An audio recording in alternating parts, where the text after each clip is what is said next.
जब दादरी की जो घटना हुई थी कि वो गुर्जर सम्राट मिहिर भोज के नाम पे कालिक पोतना, गुर्जर हटाना, स्टिकर लगाना, स्टिकर उतारना, वो कवायद जो हुई थी उसका दोषी कौन है? और मुझे कहने में कोई गुरेज नहीं होता कि उसका दोषी एक जाति विशेष का मुखिया है जो सूबे का मुख्यमंत्री कहलाया जाता है, और वो टीवी इंटरव्यू में बड़े फख्र से कहते हैं कि मुझे उस जाति में पैदा होने पे गर्व है जिसमें राम पैदा हुए थे। तो यार, जब जाति प्रधानमंत्री मन से कह के अपनी जाति बता देते हैं भाषणों में, तो इस देश में जाति बहुत महत्वपूर्ण है।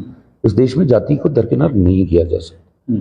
तो इसको जो मैं घटना बता रहा हूं, तो वहां देखें, और वहां से जो संदेश मेरे साथियों के साथ हम दादरी पहुंचे थे, और जो संदेश यहां आया था, मैं बांटना नहीं चाहता अपने बिरादरी को, लेकिन समझाने के लिए कुछ शब्द इस्तेमाल करने होते हैं। तो इस गंगोह क्षेत्र के सब 42-44 गांव, सभी गांव में, मुस्लिम गुर्जर बाहुल्य गांव में मिहिर भोज जी का बोर्ड लगा था। और उस आंधी को देख और समझ के जो हमारा शत्रु पक्ष है, विरोधी हैं, उन लोगों ने उस बोर्ड पे एक नया शब्द शामिल किया था, सनातन धर्म रक्षक। अच्छा, दैट वाज द स्ट्रैटेजी कि उस आवेश को वो बुझाना चाहते थे, वो उसे फिर उसी कार्ड पे ले जाना चाहते थे जो कार्ड वो खेल रहे हैं। अब ये जो गुर्जर गौरव यात्रा मिहिर भोज जी की निकली, इसका आह्वान किसने किया था? पहले कौन थे वो? इंद्रेश जी और दूसरे तमामतर लोग जो इस बिरादरी से नहीं है, कोई मतलब नहीं है, उन्होंने एक ट्रम्प फेंका था। अच्छा, मुस्लिम गुर्जरों को हड़प लो, इस्लाम होगा तो मुस्लिम गुर्जरों को हड़प लो। तो भैया, मुस्लिम गुर्जर बेवकूफ नहीं। आज वो संदेश स्पष्ट दिया है मुस्लिम गुर्जरों ने, जिसकी मैं दिल से सराहना करता हूं। जो वो भारतीय जनता पार्टी के साथ नहीं, वो अपनी कौम के साथ है, अपने भाइयों के साथ है। तो ये समझिए, और ये संदेश देना आवश्यक हो गया था कि जब राजनीतिकरण कर लिया जाता है ना किसी जाति, बिरादरी और कौम का, तो फिर उसका संदेश देना चाहिए।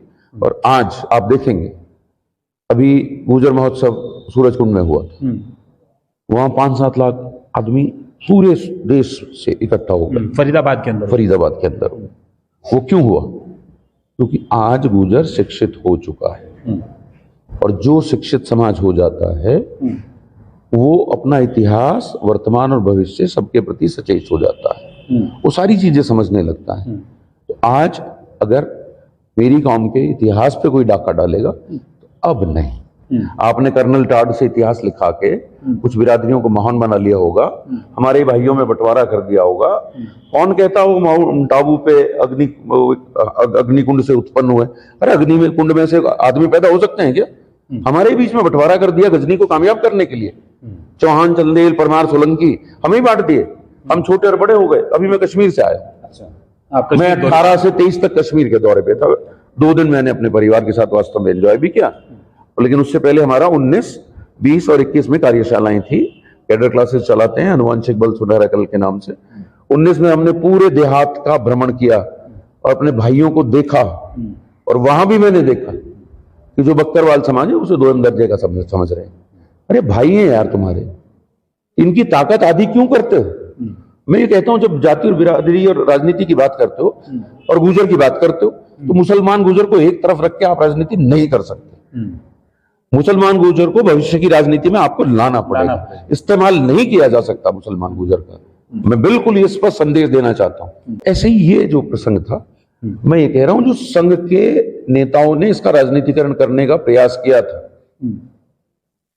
अगर आप पार्टी में हैं, आप ही का दल है जो सत्ता में है, तो उस समय परमिशंस और ये फॉर्मेलिटीज आपको करा के समाज के बीच में आना चाहिए था ना।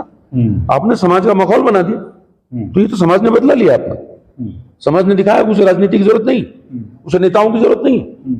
समाज खुद सक्षम है दशा और दिशा तय करने के लिए। हिंदू और मुस्लिम गुर्जर दोनों शिक्षित हो गए। तो मेरे हिंदू गुर्जर भाइयों को तो धर्म का चश्मा इस तरह का पढ़ा दिया है, उन्हें यही नहीं पता है कि शैव और वैष्णव मत दोनों देने वाले हूण सम्राट आपके हैं। उसके बाद अगर इतिहास के पन्नों को पलटेंगे तो समझ में आएगा कि ये एक अलग तरह का बिजनेस है। और मुस्लिम समाज में भी मैं कहूंगा ये मैंने एक पोस्ट पे लिखा था कि सिर्फ 5 या 7 पीढ़ी पहले हम मुस्लिम गुजरों के पुरखों के नाम देखते हैं तो नत्थू सिंह और फतेह सिंह मिलते हैं। अब उसका कारण जब मैं विश्लेषण किया था तो ये इस तरह से समझे इसे 7 पीढ़ियों को। हालांकि 14 साल में भी शादी हो जाती थी, लेकिन अगर 22 साल भी लगाते हैं ना एक औसत, तो 7 पीढ़ियों को अगला बच्चा आ जाएगा, 7 पीढ़ियां ऐसे ही बनेंगी, तो सिर्फ 156 साल लगते हैं। 156 साल वाली बात को मैंने लिखना पढ़ना और दूसरों से डिस्कस किया तो बहुत बड़े बड़े मुस्लिम स्कॉलर्स ने स्वीकार किया कि जो मौलवीकरण हुआ इस्लाम का वो इन्हीं लगभग 200 सालों में है। उससे पहले जो इस्लाम है वो मजहब है सूफियाना, वो मोहब्बत का पैगाम देता है। फिर इसको जैसे कॉडिफाई किया गया ना, और इसे भी समझिए, धर्म, किसी को तिलक लगाना जरूरी है, यहाँ केसरिया साफा पहनना जरूरी है, आपको दाढ़ी रखना जरूरी है, टोपी पहनना जरूरी है, किसी को कड़ा और नीले रंग की कोई पगड़ी पहनना जरूरी है, अलग अलग। तो ये खुदा से मिलने का, भगवान से मिलने के रास्ते की बात कर रहे हैं या फोर्सेस की वर्दियां डिजाइन कर रहे हैं? इसे नोटिस करिए, ये सिर्फ अपने फिरके के लोगों की गिनती करवाने की कवायद है, वरना कहीं नहीं आपको जरूरत है दाढ़ी रखने की, टोपी पहनने की, और ना मेरे दूसरे भाइयों को केसरिया दुपट्टा पहनने की, तिलक लगाने की कतई जरूरत नहीं। अरे खुदा से, रब से मिलना है तो बात करना सीखो, दिल निर्मल और निश्चल करो। अब दूसरी चीज जो मैं आपको कह रहा हूं, मैं ये कह रहा था, जैसे मैंने कहा, देखिए इस्लाम का मौलवीकरण हुआ, और जो हिंदुइज्म है, हालांकि वो जीवन शैली है और सनातन पे ले जाते हैं, वो एक अलग चैप्टर हो जाएगा, लेकिन मैं देख रहा हूं हिंदुइज्म के नाम पे जो बर्बाद किया है ना इस मुल्क को, इस यंत्र ने बर्बाद किया है। इस यंत्र पे व्हाट्सएप एक यूनिवर्सिटी चलती है जो युवाओं का और बहुत सारे लोगों का, युवाओं का, कुछ सभी का दिमाग भ्रमित कर, क्योंकि किसी चित्र के साथ टेक्स्ट जाता है ना, तो ह्यूमन साइकोलॉजी का मेथड है कि वो दिमाग में ज्यादा गहरे पैट कर जाते हैं। तो इस व्हाट्सएप पे एक मैसेज आएगा, एक हिंदू झंडा, उस पर हिंदू लिखा है या ओम लिखा है, और उसके नीचे टेक्स्ट होता है, इस सनातन भारत में 7,32,000 गुरुकुल थे, उनका मकसद पूरा हो गया। मकसद कैसे पूरा हो गया समझेंगे तो उसके बाद जो कमेंट देखेंगे ना, जय श्री राम, गाड़ देंगे, मार देंगे, फाड़ देंगे, वो यही करना चाह रहे थे। मैं पूछता हूं उनसे, यार ये कब था सनातन? अजी वो तो बहुत पहले था। अरे कब? अजी करोड़ों साल, करोड़ों। अबे आधुनिक मानव को होमियो सैपियंस कहते हैं, उसकी विकास यात्रा 40,000 साल की, और जो अभी तक का आपका ज्ञात इतिहास मिल रहा है मानव सभ्यता का, वो 7,000 साल तक पहुंचता है, चाहे वो सिंधु घाटी हो, मेसोपोटामिया हो, राखी गढ़ी हो, सभी देखें।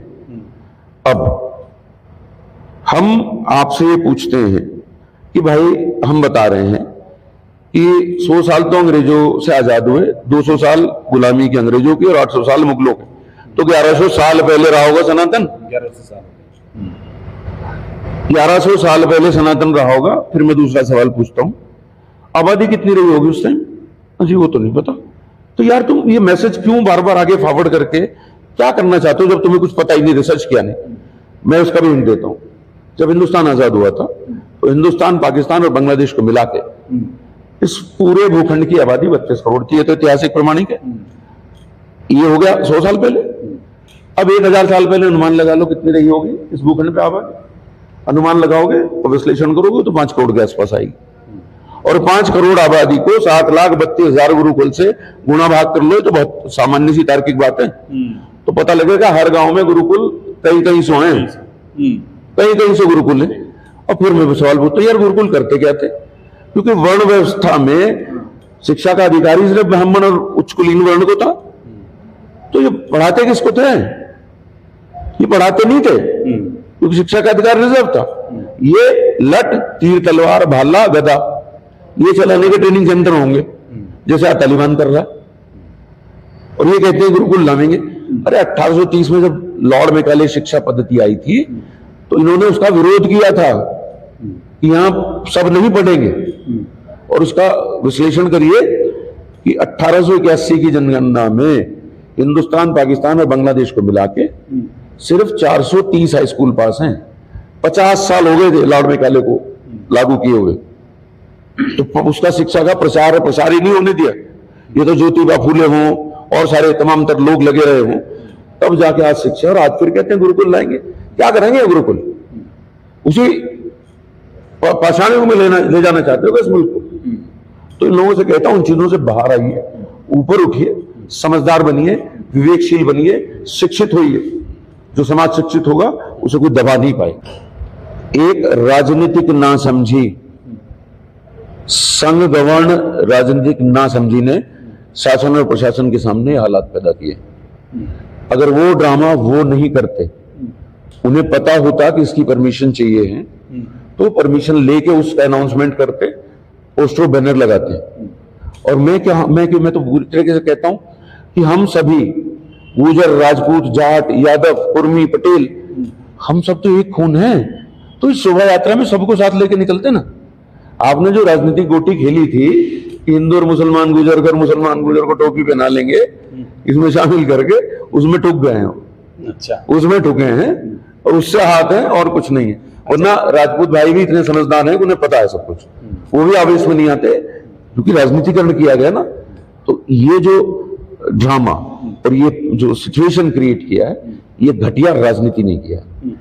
किसी भी कौम का जोश, जज्बा और जुनून, ये भी रीड करने की जिम्मेदारी शासन और प्रशासन की होती है। उस चीज को समझना चाहिए। ये गुर्जर कौम है, ये ना मुगलों से दबी ना ही अंग्रेजों से दबी, तो भाई आप भी नहीं दबा पाओगे। इससे एक बहुत अच्छा और प्यारा संदेश हिंदू मुस्लिम एकता का गया है, जिसकी इस हिंदुस्तान को जरूरत है। और जब ये एकता हो जा रही है तो इसके परिणाम सुखद ही आएंगे। इसको दिशा और दशा समाज अपने आप दे लेगा। इसमें कुछ कहने की आवश्यकता मुझे लगता ही नहीं है।